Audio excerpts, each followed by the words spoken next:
এসো হে বৈশাখ, এসো এসো। আজকে হচ্ছে বাঙালিদের বছরের প্রথম দিন, তাই সবাইকে জানাচ্ছি শুভ নববর্ষের অনেক অনেক শুভেচ্ছা। আশা করি সবার প্রতিটি বছর প্রতিটা দিন খুব সুন্দরভাবে প্রতিপালিত হোক, এই শুভকামনা নিয়ে শুরু করছি। নমস্কার সবাইকে। বিদেশ ঘরকন্যার আরেকটি ব্লগে সবাইকে স্বাগতম। তো যেহেতু আজকে বছরের প্রথম দিন, তাই মনে হয় ঠাকুরের পুজো দিয়ে কোনো কিছু শুরু করতে ভালো লাগে না। তাই বাচ্চাদেরকে নিয়ে যাচ্ছি একটু শপিং করতে, ঠাকুরের জন্য কিছু ফল আর ফুল কেনার জন্য। এই শপিংটাতে আসলে দুটো রাস্তা দিয়ে যাওয়া যায়, আমি একটু ভেতরের রাস্তা দিয়ে যাচ্ছি, কারণ আমি হেঁটে যাব সেহেতু ভেতরের রাস্তাতে কোনো গাড়ি নেই, গাড়ি চলে না আর কি রাস্তা দিয়ে, সেই জন্য এখান থেকে এসেছি। আর এটা হচ্ছে একটা সেকেন্ডারি স্কুল। এই স্কুলটাতে আসলে ক্লাস 7 থেকে 11 পর্যন্ত পড়ানো হয়।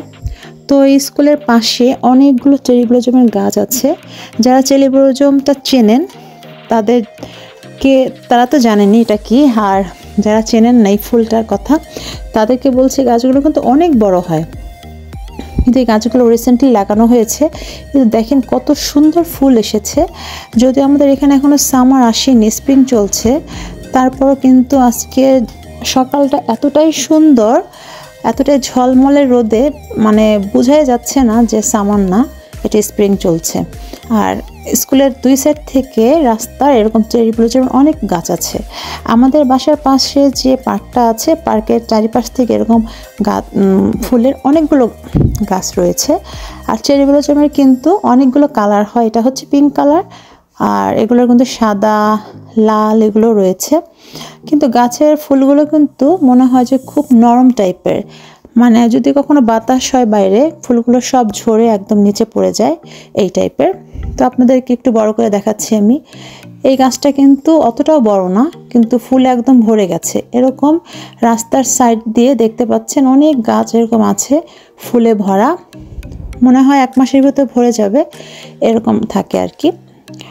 তো আমি যার জন্য আজকে যাচ্ছি সেটা হচ্ছে ঠাকুরের জন্য ঠিক করেছি একটু সন্দেশ বানাবো, যেহেতু বাঙালিদের নতুন বছর, মিষ্টি ছাড়া কিন্তু চলেই না। তো সন্দেশটা আমি ভাবছি নিজের হাতেই বানাবো ঠাকুরকে দেওয়ার জন্য। সেই জন্য কিছু দুধ নিয়ে আসবো, আর নিয়ে আসবো কনডেন্স মিল্ক। তো কীভাবে আমি সন্দেশটা বানাই সেটাই আমি আপনাদের সাথে একটু শেয়ার করব। যদিও আমি মিষ্টি অতটা ভালো বানাতে পারি না, চেষ্টা করছি, তবু আমার মনে হয় ঠাকুরের জন্য যেহেতু বানাচ্ছি অবশ্যই ভালো হবে। তো ভিডিওটা দেখতে থাকুন, যদি ভালো লাগে অবশ্যই শেয়ার করবেন। আর একটু বলে নিয়ে সেটা হচ্ছে যে সন্দেশটা বানানোর জন্য ব্যবহার করেছি এখানে 1.5 লিটার দুধ, আর তার জন্য ভিনেগারের সাথে একটু জল মিশিয়ে নিয়েছি ছানা কাটানোর জন্য। আর এটাকে আমি বানাবো দানাদার সন্দেশ, তো সেই জন্য ব্যবহার করছি কনডেন্স মিল্ক। আর অন্য সময় হয়তো আমি দুধটাকে গাঢ় করে চিনি দিয়ে ক্যারামেল বানিয়ে থাকি। এটা একটু করে নিয়েছি কালারটা একটু ব্রাউন আনার জন্য। তো দেখতে থাকুন ভিডিওটি, আশা করি আপনাদের ভালো লাগবে।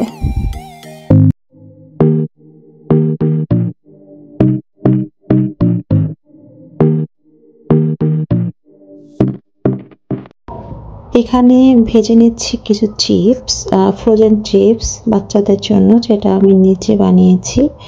আলুগুলোকে ধুয়ে একটু সিদ্ধ করে ভালো করে শুকিয়ে ফ্রোজেন রেখে দিলে কিন্তু এটা অনেক দিনই খাওয়া যায় আর খুব ভালোও থাকে। তো আমি এটা সবসময় এরকম করে বাচ্চাদের জন্য রেখে দিই। আর এখানে ছানাটা হয়ে গেছে, এটাকে ভালো করে ঠান্ডা জল দিয়ে ধুয়ে আধা ঘন্টার জন্য রেখে দিব, খুব ভালো করে যেন জলটা ঝরে যায়।